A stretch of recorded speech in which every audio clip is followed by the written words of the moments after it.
And at any point, if you want me to keep it unlisted, I want everybody to feel totally open to say whatever they want with our little community here. Oh my gosh, Tom Maddox. Tom, yay.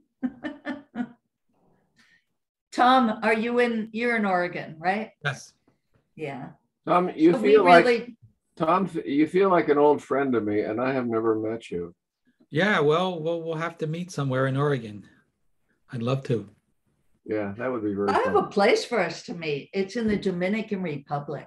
Okay, and it's on an all-inclusive. It's an all-inclusive. If we get 10 people to go, we get a group rate. And there's like six different beaches, and there's like 13 different restaurants. It would be such a blast. And I got to tell you, it's really inexpensive when you get a group together. When do you want to do that? Because it's like minus something cold here. When do you want to do that? Well, when do you think it's safe enough? When are we going to be able to get 10 people? I bet in March. They are saying, I should probably start advertising this, because they are saying in March, people are going to start traveling again, right? Yeah. But let's travel back home. So we were introducing ourselves, right? Who wants to say something next? And yeah. Lori, I'll just say. Go. Oh, go ahead. Go ahead, Mohini. I'll go next. Go ahead. My name is Mohini Raul Solomon, and I live in New Mexico. And I know Tom, I guess, in this group. We took a rewilding course, guides course from Rohini together. So. Yep. Oh, that's great. You met in Rohini's group. Mm-hmm. Yeah. Oh, that's so great. So I still feel like I'm learning still. Principles, 3 principles. Yeah.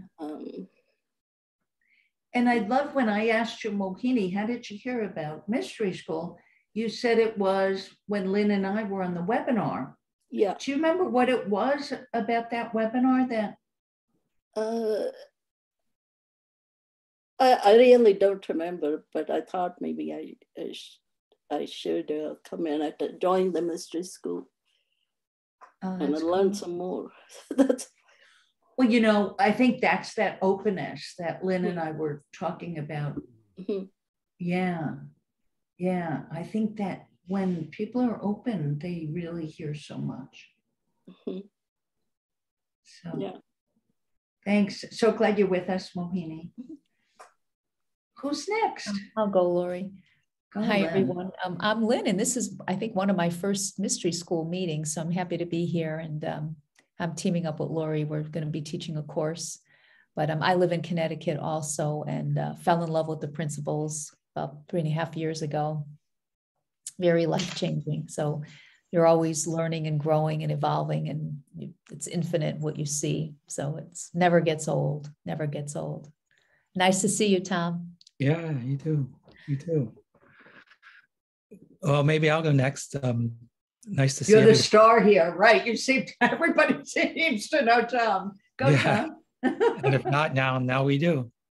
But no, I appreciate being here. I just really enjoy the different expressions of the community, and just when we all talk together. And there's this real sense that everybody knows something, or everyone has something to share, just even like their presence. And it's so wonderful. And so I met Lori last year. I'm in the 3PG organization has an apprentice program that I've been in for over a year. And every month it's so wonderful that they have different teachers who come in month by month, and we'll spend 4 weeks with whoever shows up. So I think I met Lori probably back in May or June of last year, and really enjoyed the group. It's very much almost exactly like what we do here, in a sense. And I think the thing that you didn't ask this, but the thing that I really appreciated about Lori, and I see it all the time, is the way she approaches the group often is when someone will ask a question, she'll ask somebody else what they think before she launches into an answer. And there's nothing wrong with doing either way, but it really struck me as being different from, in a refreshing way from other groups that maybe, and even me, maybe automatically has an answer. But she would say, well, what do you think? And what do you think? And what do you think? And it just really, it brought together the group wisdom, I guess is what I'm saying. And so that's a feature of mystery school that I really like. And that doesn't mean, Laura, you can't ever answer a question directly, not to put pressure on you, but it was just like a really nice, refreshing thing that made me. And then she invited me into the mystery school, and I said yes. Oh, that's so cool, Tom. Yeah, I never even realized that they do that. But it's true, like, it's a way of getting out of our intellect. Right. Yeah, so thank you. I'm glad that brought you in. So who's next? Martine, Vanessa? My name is Martine. Martine. I live near Ottawa. We're in the middle of a kind of a cold snap right now. And I've been with the 3P for 4 or 5 years now, and mostly through Jimmy Smart, but all the other teachers as well did programs with them. And I was thinking of doing the 3PGC thing. So maybe we can chat about that, about the apprenticeship. So that's something that I was highly recommended. It's amazing. It's an amazing value. Yeah, it's really amazing. Okay, so I'll sign up then. And because I'm doing classes right now with Michael Neal on his coaching mastery, and with also Mary Schiller. Wow. Yeah. So plus it's great to hear from different people, isn't it? Yeah. I love that. So so that's that's it. Yeah. I met Martine in Peru. Jack did a training in Peru. Yeah. Inner Voyage, Outer Travels, something like that. Isn't that a great title? So it was a combination of exploring Peru and Machu Picchu. And then we would have group meetings every night before dinner, and a group meeting every morning before we headed out. It was a wonderful combination. Yeah. And did drugs. And what? Say that again. I missed that. And we did not the ayahuasca, but the San Pedro. Oh, yeah, right. Well, here's an interesting thing about that. So the female shaman, I said to her, well, maybe it's a mushroom. Maybe I need more because I don't feel any different. She says, well, you already live there. That's why. Well, that's a compliment, right? Yeah. Can you imagine that? She said, well, that's because you don't really need more because you're already living there. That's awesome. I mean, if you took too much, you'd start hallucinating. I think it becomes a little psychedelic, but it's mescaline. San Pedro is mescaline. It's a tincture of mescaline. Is that it? Yeah. Oh, wow. Well, it's from a plant, but it's mescaline. But I stayed in Peru to do the real ayahuasca afterwards. Oh, you did, right? Wow. Right. That would, yeah.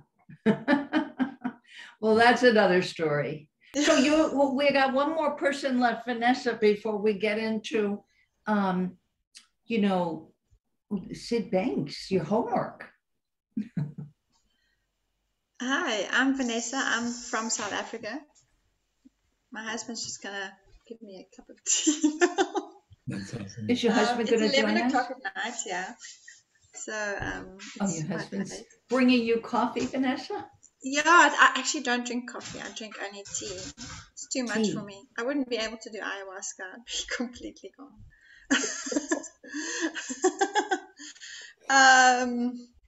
Yeah, I live in South Africa, so I was introduced to the 3 principles through a book Tony gave me. I think you guys know Tony.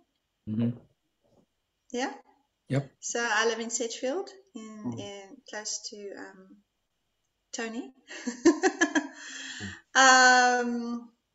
I'm also I've been with the three principles for about 2.5 years. So it's not been long at all.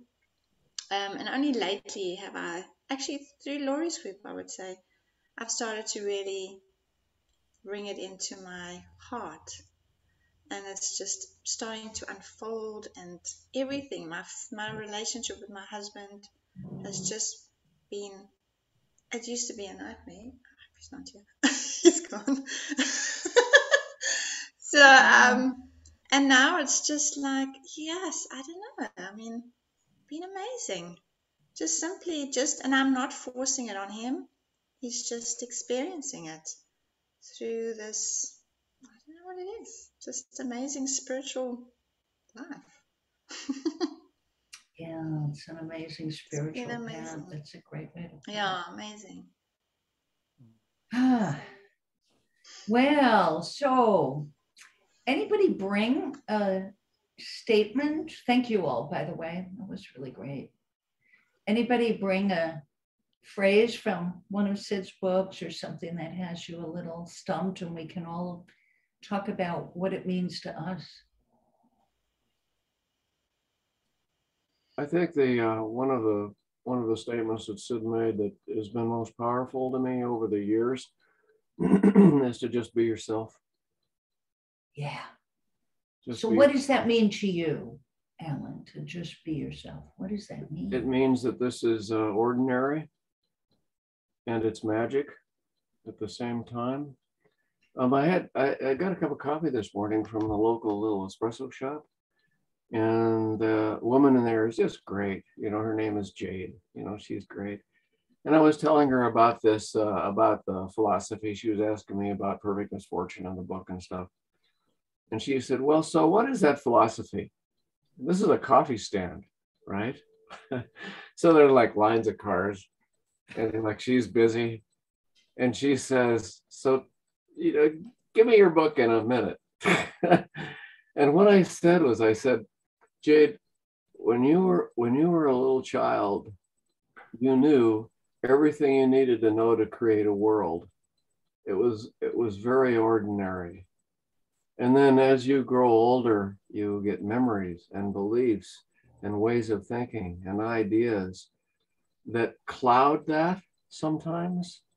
And this philosophy is about finding that child space again and still being able to live with your memories and skills. And that made sense to her. And I thought, that's why it's ordinary, is because you're finding something you never forget. You never forgot. You can overwhelm it, but you never forget it. And the magic of this understanding is finding that child space again. And like with your husband, Vanessa, and just kind of, it's like, this is true about my wife and I as well. She doesn't have to use principle language, believe in the principles, care about Syd Banks. She doesn't have to do that, because it's the ordinariness of what's already in me and in her that it's possible to bring out again. And anyway, I'm rambling on, but anyway, so the quote was, just be yourself. Yeah, I love that, Ellen. I love that. Oh. You know what? Syd Banks also, he said something quite interesting, not just in a book, but I was listening to one of his talks, and he said, be totally selfish. Yeah. Yeah. And I love that, because it's exactly what you were saying, Alan. It's like, you know, if you're totally selfish, just he actually said, look after yourself, because who you are, possibly who you can give away. So, you know, it really was profound for me, that simplicity of just being who you are and giving it away. Yeah, and isn't it interesting too? Like, Vanessa, when you said that it's like being selfish is also selfless. Selfish in that you're taking care of yourself, you know, like you're your own baby, taking care of yourself, but it's not ego. It's selfless, like it's the bigger us, not the ego personality, like, you know, you have to behave this way in order for me to feel good kind of thing. It's the selfish in taking care of yourself is how I think of it. But isn't it also selfishness where you are taking care of others as well? Because the more selfish, as he's referring to, the more you're going to be taking care of others in this. Yeah, I like that. Say more about that. I think if you're selfish, you find love, and if you find love, then you'll take care of other people. Yeah, that's how simple it is. Yeah, it's like falling in love with yourself, and then people others. fall in love with you. Yeah, yeah, often.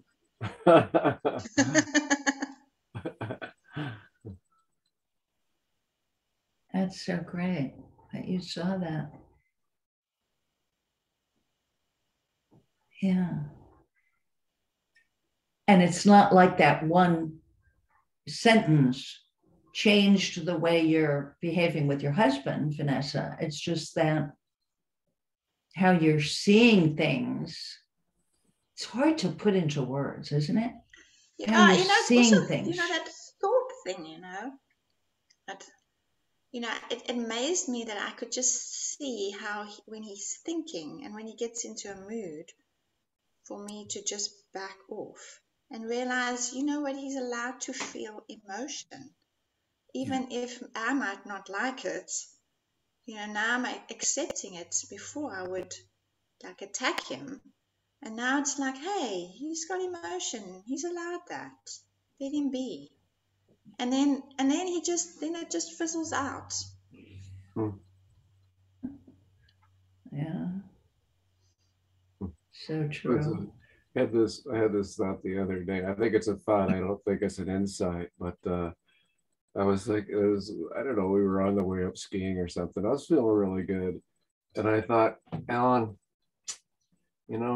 every time you're upset, every time you're angry, every time you're irritated, every time you're depressed, every time you don't feel good, it's your poor little ego trying to survive.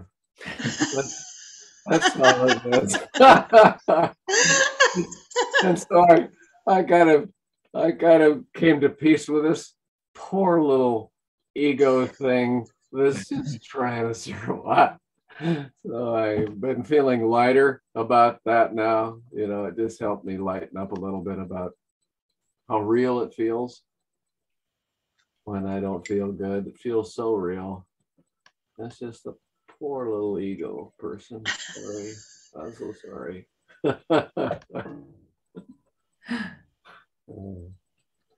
Boy, it's good to laugh at ourselves, isn't it? Yes. Ooh. Yes. Yeah.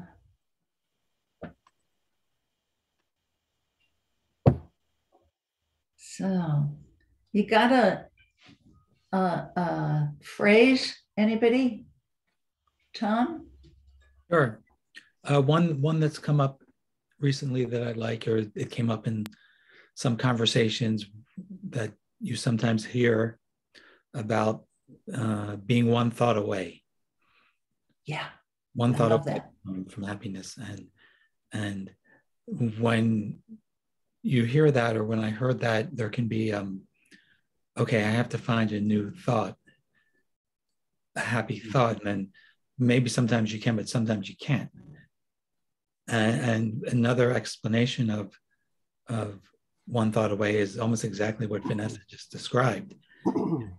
You wait for the current unhappy thought to go away.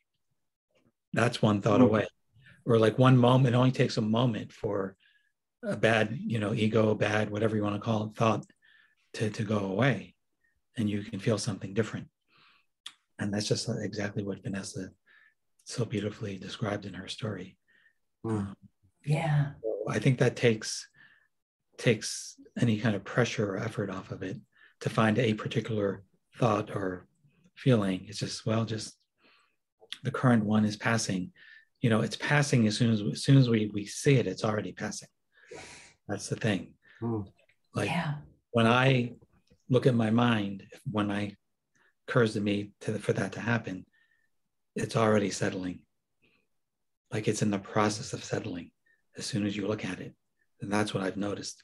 So you don't have to do anything. Just watch it settle. Yeah. So I like that a lot. One thought away. Yeah, I love that.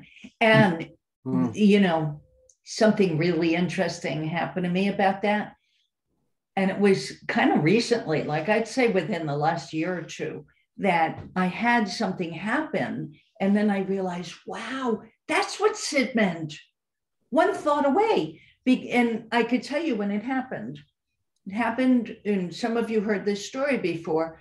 2 Thanksgivings ago, COVID, raining. I go to my favorite park. It is desolate, absolutely empty. And I had already woken up in a really low mood. I was not a happy camper. And then desolation. And all of a sudden I got out my camera and my phone to take movies of it. And I'm thinking, it is never going to look like this again. This is a once in a lifetime view, because usually the place is teeming with activity. And I'm like, oh my gosh, I'm in this incredible thing by myself. I'm never going to have this experience again. And then I said, you're in a whole different state of mind. What just happened? One thought away. And I didn't look for it. I didn't pray for it. I didn't try to make it happen. I didn't, there's this saying in the outside in world, fake it till you make it. My therapist, when I was in therapy in 1978, would say, fake it till you make it. She did the best she could. That was the understanding back then. But we're so lucky that we're seeing so much more, just looking within, going within. Yeah, so I'm glad you brought that one up. I love that. We're always one thought away, and we never know what that one thought's going to be. So you go down, so you go up. So what? Doesn't last long. There's always another thought passing through. Yeah, and the other thing, it's already been happening all our lives. Yeah, it's already been that way. We just don't catch on to it. We get lost in a thought. But it's already happening. So right. Except now when you can talk about it and you see it for what it is, it's like it happens more often.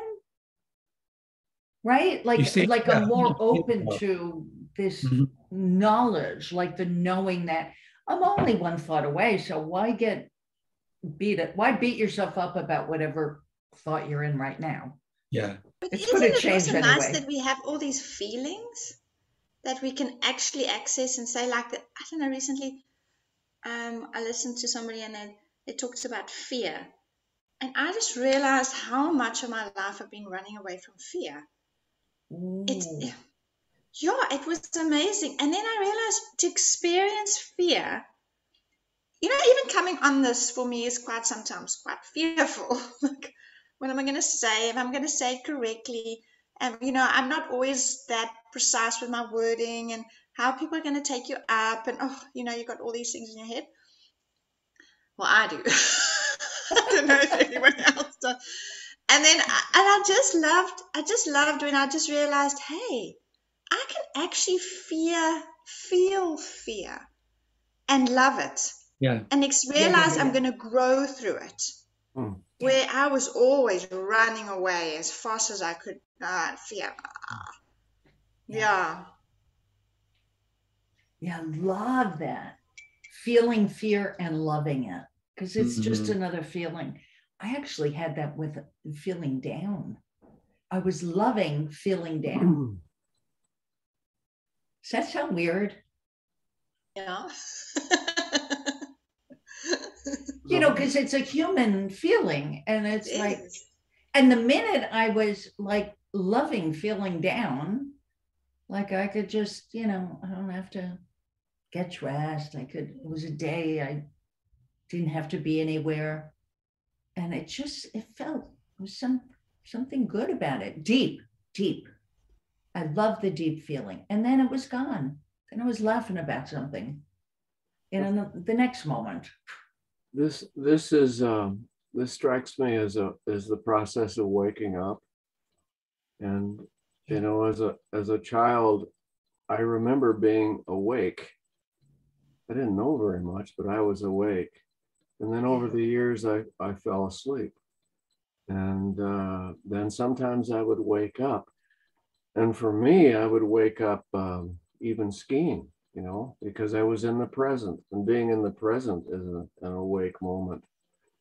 And then this understanding, you know, of three principles, and especially Syd, because when I met him, when I first encountered him, it was like I'd been asleep for decades. And all of a sudden, I woke up. I woke up in that room, and I never forgot the intensity of that experience. And yeah, to me, could you describe it? Could you describe what, I don't know if you could put words to it, but no, what that was like for you? no, I can't describe it. You guys have all felt this process of waking up, you know, just getting glimmers of the truth of this. And for me, that word describes it, you know, better than becoming conscious or becoming aware. It feels like waking up. So anyway.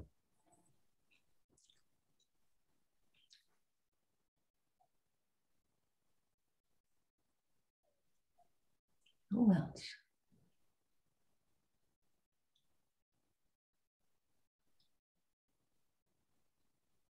Lori, one of my favorite quotes, I don't have it in front of me, but if only people didn't, the world would change if people really weren't afraid of their thinking. You know, they didn't fear their thinking, but they don't know it. That is just like so powerful. And I experience that all the time, every time I wake up. But, you know, my big thing was always just that feeling of not good enough and, you know, all kinds of worry and all of that. And I never like realized ever that that was my thinking until one day it hit me and I saw it really big. And it's like a mini enlightenment experience, you know, when you really wake up and you see something that no longer looks true and that no longer is true. You just detach in a way. You just, there's no power that you can possibly give it. You don't waste your time anymore. And it's incredible. When I really saw that, what he meant by that from how I saw that is, you know, not to be afraid of your thinking. If only people knew that. Not on the intellectual level, I know that's not what he meant, but deep down, it's you can't really describe it, but it's powerful. That's where I think free will, you know, freedom comes in, free will and freedom to, you just kind of stop thinking about it anymore, giving power to it. It might pass you at certain times when you're doing something or whatever, but you just don't give power to it. It's fascinating. Yeah, it's one of my favorite sayings too. Something like, if people only knew. Yeah. They didn't have to be afraid of their feelings, not to be afraid of their feelings, right? I mean, maybe that's what led me to shift so quickly when I was in that feeling of devastation and so low alone, you know, during the empty park experience. Maybe because I was not afraid of it. You know, in the old days, I think I would have been afraid, oh my gosh, this means I'm heading for a depression. I'm going to be here for X number of weeks or months. That never crossed my mind. Oh, no. Yeah. Never crossed my mind. And boom, gone. Yeah, love that. And my understanding of things that Syd had said or written comes into view after I've had the experience. And then I look back and I say, well, that's interesting. That must be what Syd meant by XYZ. Right? I don't know. Maybe when I hear it or read it at first, it's hitting me intellectually. And then I don't know. Who knows? Who really knows? But at some point, I find that my world changes. And then I look back and I can kind of say, well, that's what he meant by if people could not be afraid of their feelings, we'd have it, or their experience. I think that was it. Is that what it is, Mohini? If people aren't afraid of their experience? Yeah. That's how I remember it. Yeah. Those three words are kind of the same: thought, feeling, experience, right? They make them They're interchangeable. But man, Syd always had the right word. How is that? How is that possible? Like when I listen to his recordings now, it's like the perfect words. Does that happen to anybody else when you listen to him now?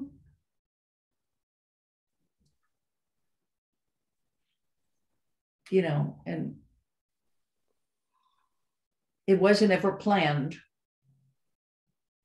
He never planned what he was going to talk about. It was always in the moment.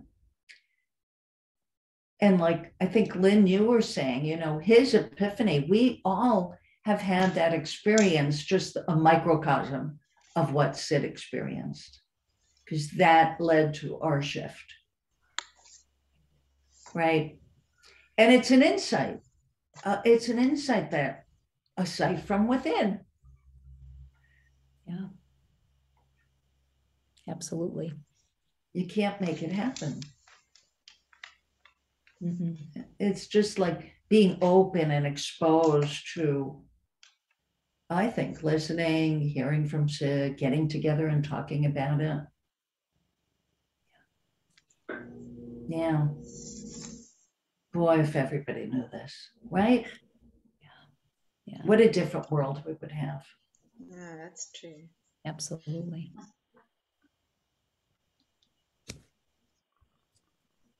And it'll happen someday. Everybody is going to know this. Yeah, my thoughts about that are that everybody knows this. Everybody wants it. Everybody wants this. Most people have forgotten that child state of awakeness and do horrible things and cause a lot of suffering from that forgetfulness. But I don't want to wait till I die to find out, you know.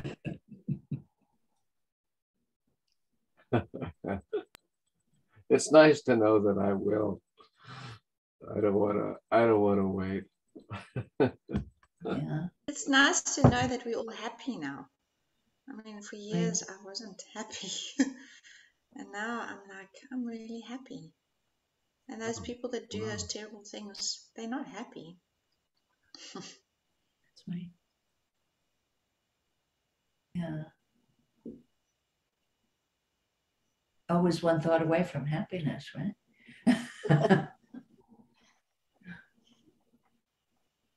Yeah, I like what Alan said. I think it's true too that actually everybody does know it. Yeah. And what I see maybe is everyone knows it, but back to the one thought thing, there's a thought that what they know isn't enough. That there's something else. Yeah. you know, and, Yeah. and that's the thing that has been sort of taken off the plate for me, that there's something else to find that has been taken away.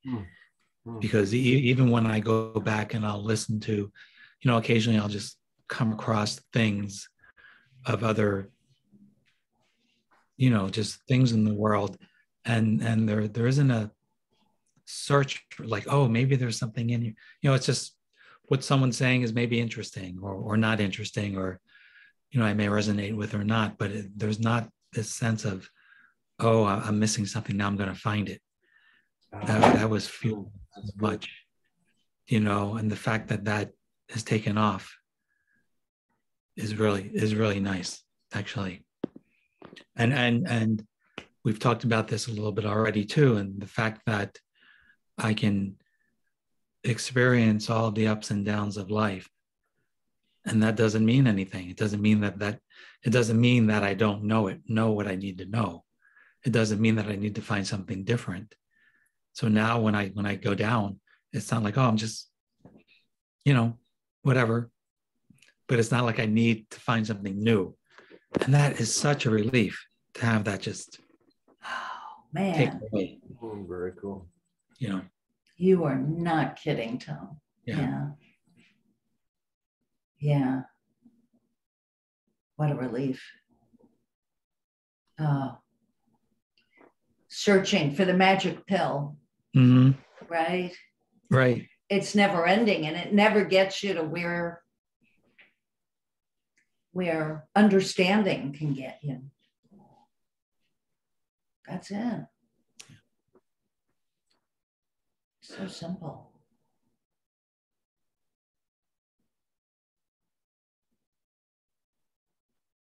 Yeah, the I'll be happy when syndrome fades. You know, I remember years ago when I was married, we built our dream house, right? Beautiful, very grateful. You know, people would have, it just was beautiful.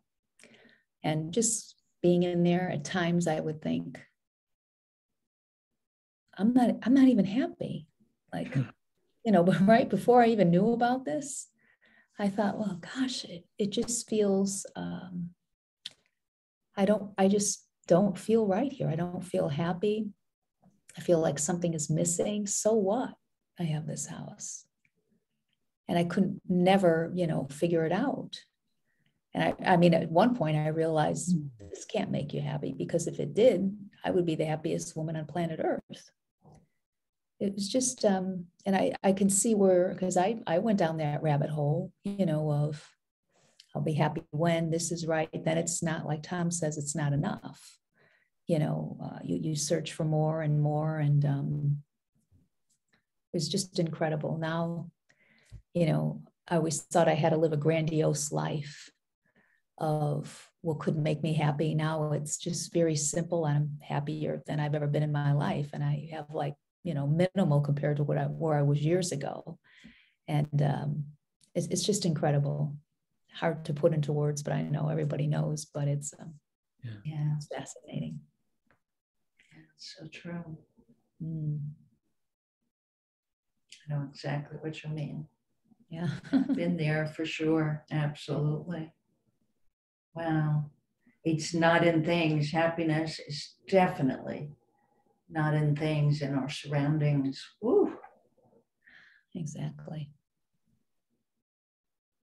I think from my side, I've always had, like, I got married, and then we didn't have a lot of money, and then I used to think, oh, look at those people with their expensive cars, and you know, and look at them, they look so, you know, they've got these lovely houses and these beautiful, you know, the children look perfect, and my life was just a disaster. And now I've got the same stuff, and I am super happy.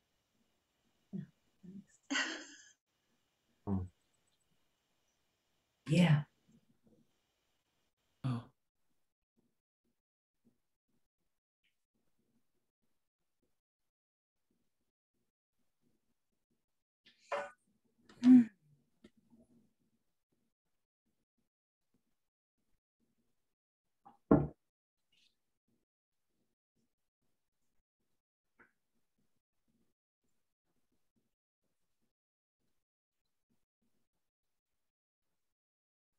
I said to Tony when I joined this group, I said, there's a lot of nodding and smiling. Sometimes there's no words, right?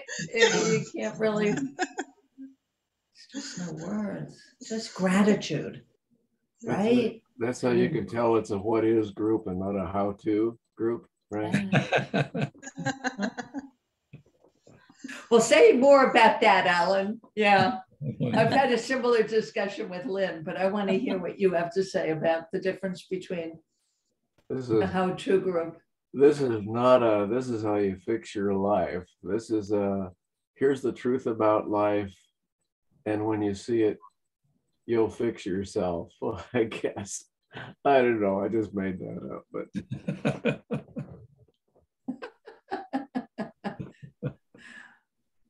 No bullet. Look like you were going to say something, Tom. You were.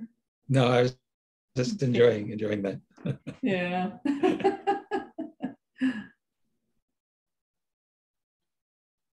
Yeah, I mean, we're not fixing ourselves, but by golly, we improve. I mean, my gosh, I do relationship so much better than I used to. You know, I could be horrified if I go into my past and recall how I used to behave. That would be like, oh my God. Oh yeah, beyond humbling. Oh, you're right. We don't fix ourselves. Our life will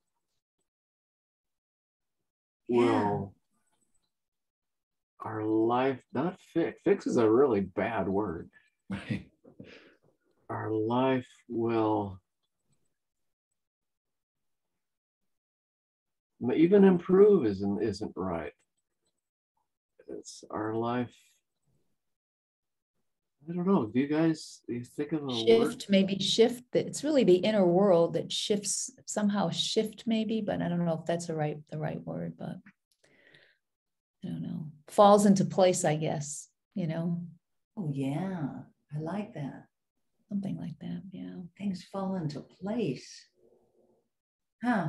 Something strange like our life will become, or some word that implies a process and not an endpoint. Our life will become. I don't know. You know. Yeah. Not become. I mean, just like simple stuff, like the things that used to bug me and things I would take personally. No, you know, I'll have a moment of taking something personally and then I can't get behind it. So it's gone. Mm. Now watch me have a good hour of taking something personally tonight, right now that I said that. It'll be like the universe saying to me, aha, we're going to get you. I love how Bill Pettit talks about love letters from the universe. That just really hit me. That's not a Syd quote, but it's a wonderful Bill Pettit quote. And Bill's been a longtime student of the principles. I learned so much from Bill. I'm going to interview him for mystery school on the 6th of February. Oh, good. February 7th, something like that. Yeah. Oh, good. Not great. I can't wait. You know, he's just, oh, yeah. Wow. I can't begin to tell you how much. I so wish Bill he spoke French. What? I would send him my yeah. sister. Yeah. You know, it's just so great hearing other people that have initials, big initials after their names. So I felt like, my gosh, if somebody like this brilliant psychiatrist takes Syd's epiphany with a grain of salt, like he would say he learned about mental health from a man with a 9th grade education. He never learned about mental health in medical school. He only learned about mental illness. You know, but it shows you that we're experiencing human evolution. This is human evolution. And it's so cool to be on the curve of it, you know, like being able to experience a paradigm shift.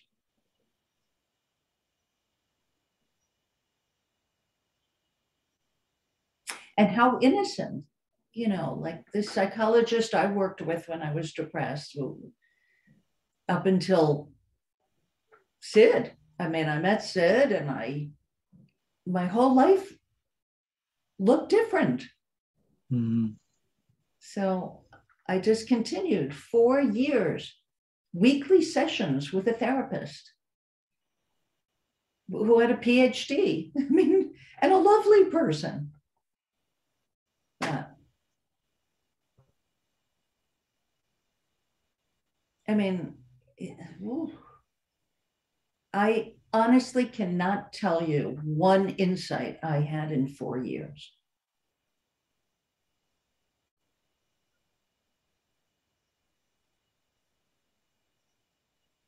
Yeah, that's the ticket.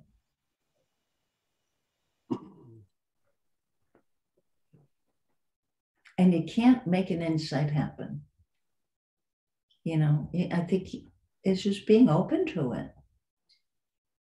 Like, what's your experience with that? All of you.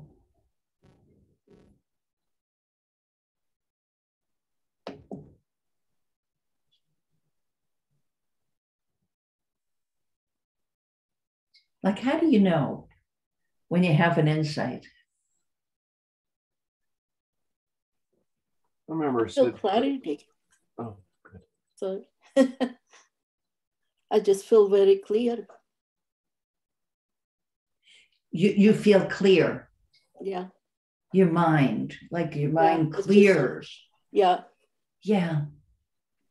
Yeah, it's interesting. Yeah. I can see that. I don't think an insight has to be incredibly, wonderfully transforming and life-changing. Right, right. It can be something just you know, if all of a sudden the game that you play is clear to you, doesn't have to be a big game.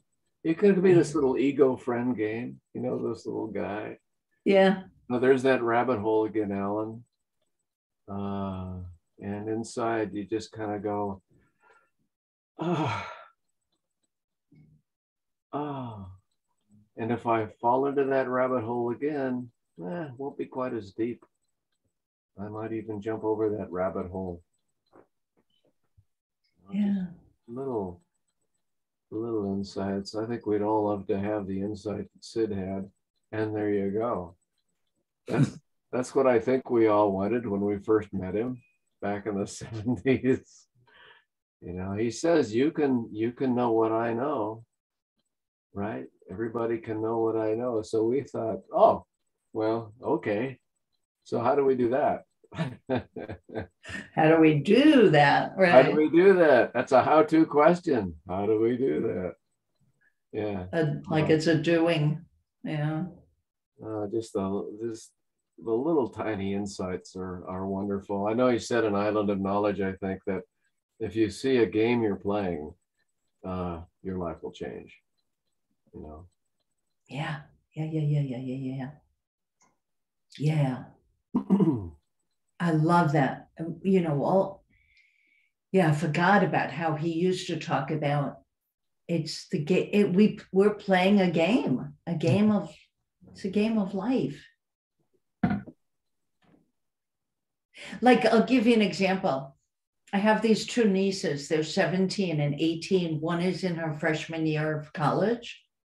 She's unbelievable. And the other one is applying to colleges. And the other one, they're both incredible. So the 17-year-old, her name is Emma, and she gets on her soapbox about grades in school. She's really smart, mind you, but she has test-taking anxiety and that sort of thing. And so she gets on, like, in complaint mode about grades in school. They shouldn't have them. And, so we got into a little talk with her sister who's in college, and, it is what it is. So you either get with that plan or you beat yourself up about it. We have the choice all the time. So that's her little game that she plays, like being really pissed off about having grades in school. And, she made some wonderful points, really right on points, 17. And she says, I'd be more into learning. I'm learning for the grade. I don't want to learn for the grade. I want to learn because I want to learn. Yeah. And I thought, right on. Absolutely. Yeah. So do that. Don't worry about the grade and you'll wind up getting a good grade. Yeah. Right. But she plays this little game of, somehow it takes away from the learning experience, knowing that you're going to be graded. I mean, there's examples like that all over the place, everywhere. The games we play and how we talk ourselves into things that make us unhappy. I'm so sorry, you guys. It's that time again, Lori. I have to. I know. I told everybody that Ellen has a client, and so you're Yeah, my clock. You're the one who lets me know when we're getting close to the hour. Yeah, you're my alarm clock. Wow, 6 minutes too. This client is a 2-hour phone call, so I need to do some breathing. So anyway, thank you so much again. Always, this has been a pleasure, you guys. Yeah. Thank you. And I'll see you next week with a little less. So. See you next week, Ellen. Yeah. Have a great week. Bye-bye. Bye. Bye. Bye. So, I could stay on longer. Anybody who wants to stay and chat, and we could stop the recording actually, right? Why don't we do that? Yes.